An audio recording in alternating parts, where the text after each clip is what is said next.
โอ้จะเป็นมือนี่เนาะมันนี่เนาะตุ่มปลายืนอยู่นี่นิ่งแน่ด้านมานี่แหละไม่รู้ว่าถือกฎหมายจนหักโอ้จะเป็นสัตว์มันสัวจะเป็นสวยแท้สวยว่ามือนี่บ่ถือจะน้อยเลยบ่เห็นห้อยเลือดเลยลงมานี่เดี๋ยวนี้ยืนอยู่นี่โอ้เวลานี่นะยืนอยู่นี่พี่น่ะกูนึกว่ามันอยู่เครือนี่เนาะสมพอมันถือกฎหมายก่อนกว่าจะยิงรอดว่างมานี่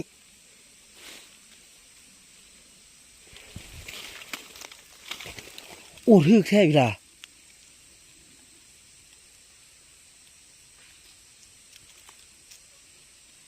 มีเลือดก่อ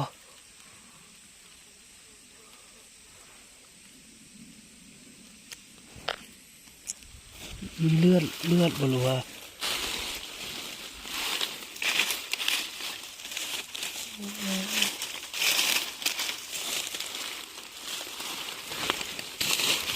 โอ้เลือดมาให้เราบ่ก็เป็นศาสตร์วันนี้มันมือมาพลึกมือวะเราเป็นอะไรนี่ก็ไม่อยู่ไกลไกลนะว่างเป็นว่างมาก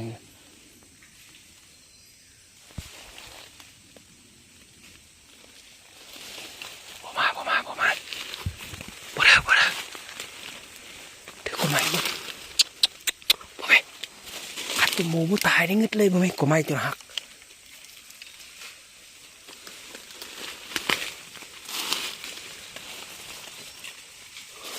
ผมมานะมาเบิ่งก็จะตึมเลยมิดอยู่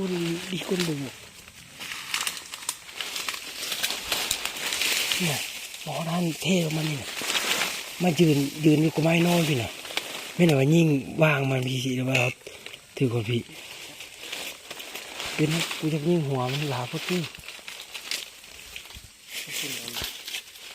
บนน้ำเนี่ยมันห้างมาอีกคันกินน้ำมาคาดมันก็ได้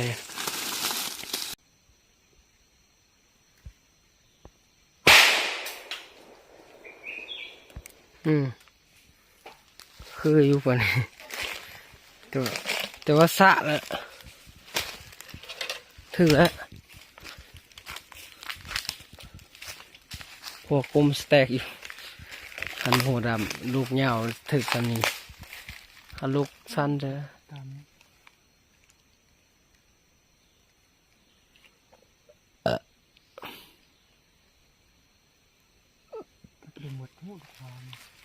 พูดขึ้นเทิงเลยยังยัดปุ่นแน่นปะเนี่ย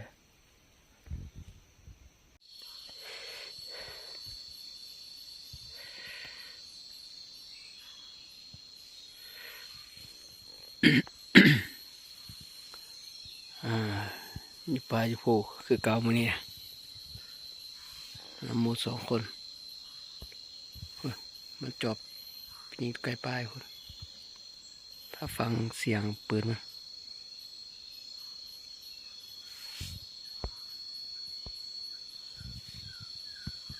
มาแล้วตอนเช้านี่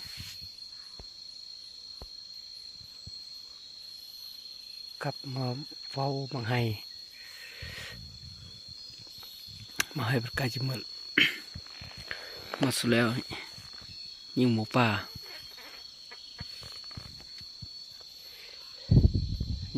พาดมันอยู่คือไม่จะยิงเสือ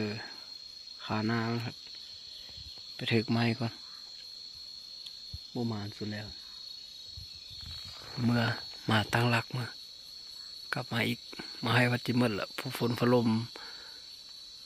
2-3 มือหนึ่งบ้ามาให้บริลายมดจิมดเลยเหลือแต่น้อยเดียวติดตาม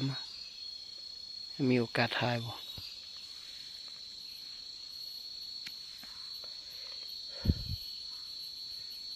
นกกงกอดตัวแม่อยู่หันข้าวไว้ในอาหารตัวนึงตัวโลกมัน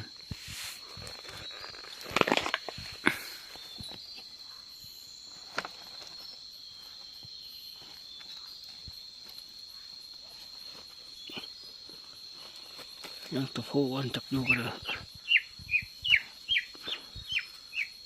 ตัวน้อยเป็นนี่นกกงกอด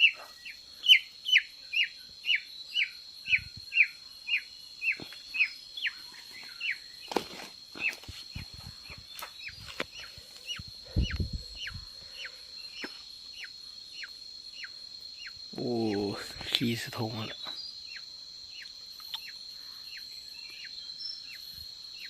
ถือคืนเนาะถือคืนไก่ป่า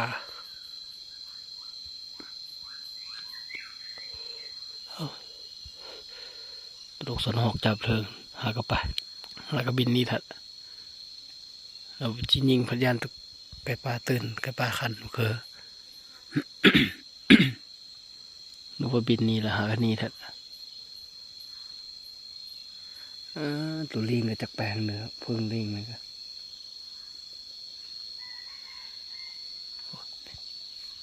ขันนี่เลย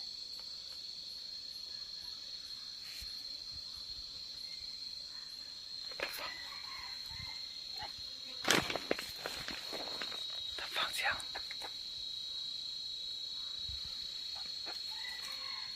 นี่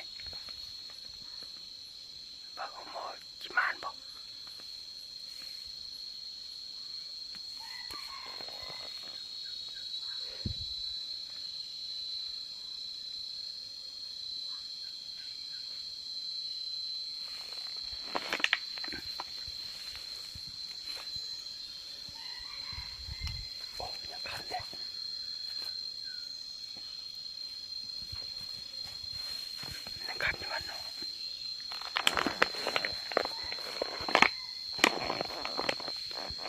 บ่ได้เอาไก่มานำสุดนี่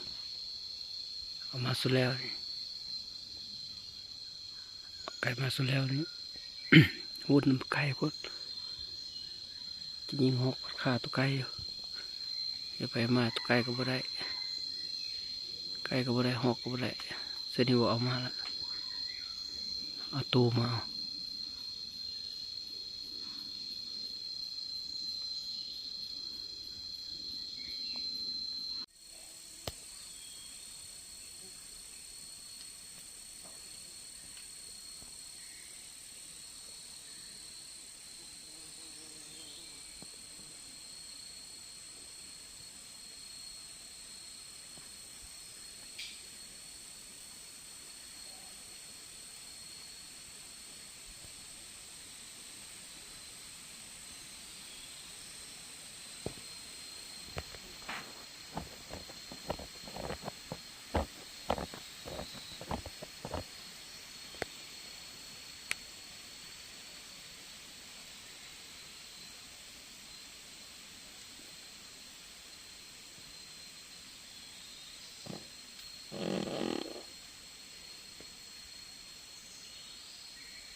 สูบยาเลย